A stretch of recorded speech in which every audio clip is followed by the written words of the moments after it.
Hello friends and welcome to this video. We are with the 6th chapter of the subject Advanced Digital Signal Processing, the chapter titled Adaptive Filters. So for understanding the design of the adaptive filters, we have seen the introduction to adaptive filtering system identification and the design of FIR adaptive filters with the help of the steepest descent algorithm and the popular LMS algorithm along with its particular versions of normalization and other versions along with the knowledge of convergence here. We have also addressed the most important application of the adaptive filters with the help of that algorithm, that it was noise cancellation, and in the previous video for efficient implementation gradient adaptive lattice filters.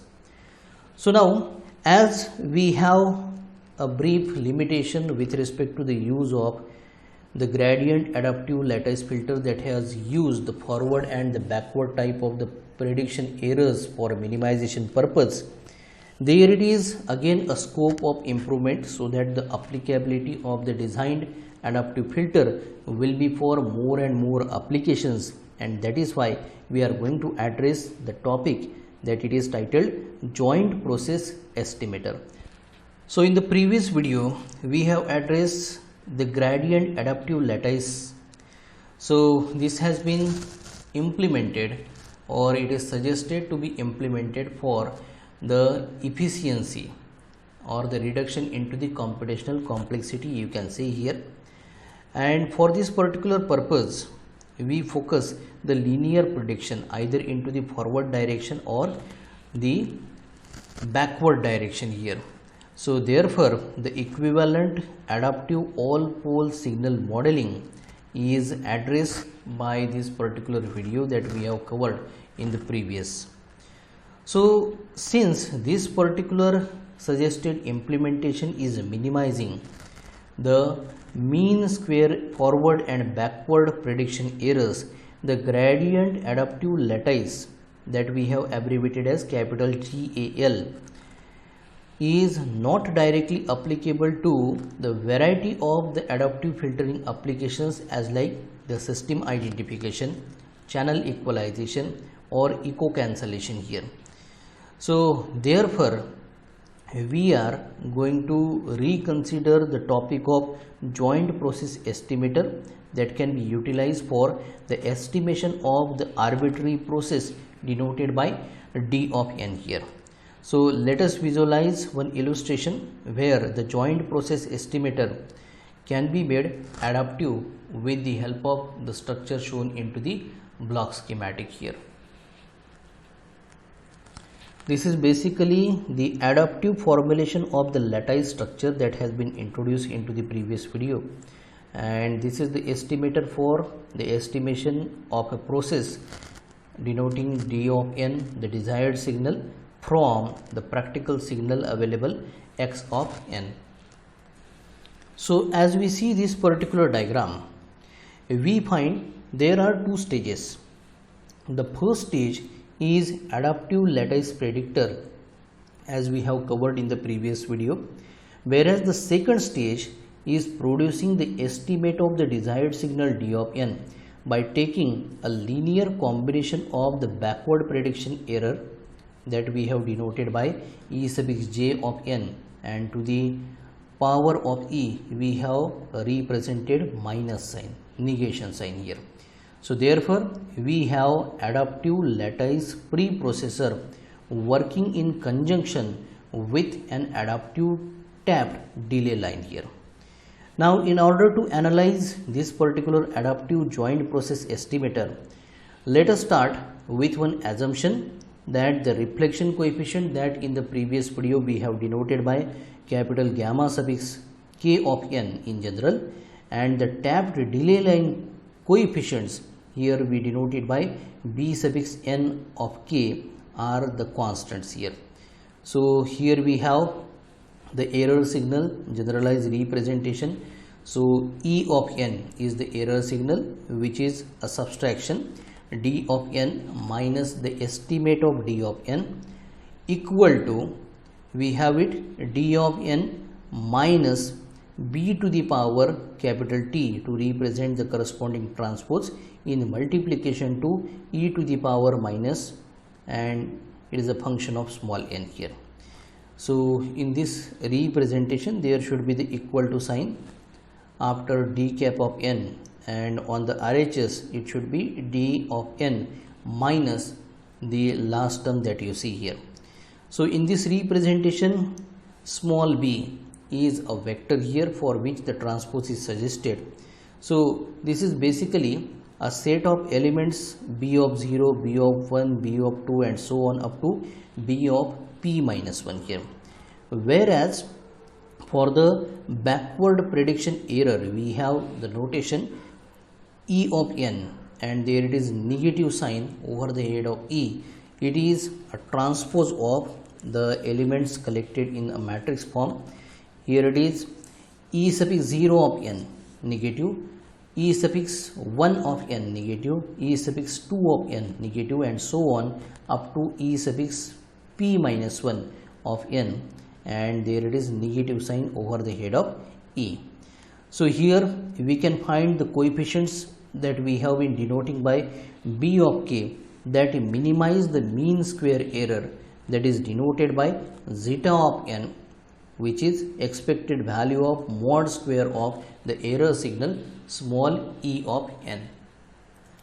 So this minimization will be made possible by differentiating this zeta of n with respect to the complex conjugate of b of k and setting the derivatives equal to the value 0 here. So the result is a set of normal equations of the form given by the matrix equation or the vector equation you can refer to as capital R suffix e into the vector small b is equal to small r suffix de, which is the cross correlation here. So capital R suffix e is the expected value of the multiplication of e of n, e is negative, to the Hermitian of e of n, e is negative here. So this is nothing but the autocorrelation matrix. We have been denoting it with the letter capital R, and this is for the backward prediction error, and there it is the cross correlation between the desired process and the backward prediction error, that it is shown as R suffix de.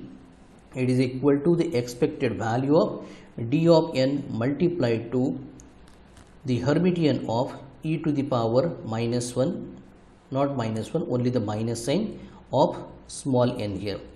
So these are the equations. Those can be simplified considerably if we make the use of the fact that the backward prediction errors are orthogonal here. The concept of orthogonality we have already covered in the previous chapter. The chapter it was titled linear prediction and optimum linear filters here. So the condition mathematically here we denote expected value of e of n, e is negative, into the Hermitian of the same e of n, e is negative. So this is represented as capital D suffix p, which is equal to diag of, we have epsilon 0 comma epsilon 1 epsilon 2 up to epsilon suffix p here. So diag, DIAG is referring to the diagonal structure for the autocorrelation matrix denoted by capital R suffix e in the second equation of this slide, that decouples the normal equations and allows for solving for each of the coefficient denoted by b of k independently. So here we have b of k is equal to 1 upon epsilon suffix k multiplied to the expected value of d of n to that of the complex conjugate of e suffix k of n, e is minus here. Now this particular solution assumes that the processes are stationary and a requirement of the knowledge of the cross correlation between the desired signal d of n and e suffix k of n, e is negative. So here the consideration of the case using the gradient descent approach can give us the adaptive nature to adjust the coefficients b of k. So this will have the update equation for the coefficients b of k in the form b sub x n plus 1 is equal to b sub x n minus the step size mu multiplied to the gradient of the error here. So del zeta of n here. Now since the gradient involves an expectation here, so here it is gradient zeta of n, that is nothing but minus expectation value of e of n into the complex conjugate of e of n. E is negative here, so thereupon we can have the use of the LMS approach, least mean squares approach, for replacing the expected value with the instantaneous value here, and the update equation for the use of LMS algorithm will be by the expression b sub x n plus 1 is equal to b sub x n minus mu into e of n into the complex conjugate of e of n. E is negative here. So in terms of the individual filter coefficients b of k, we have been representing in general.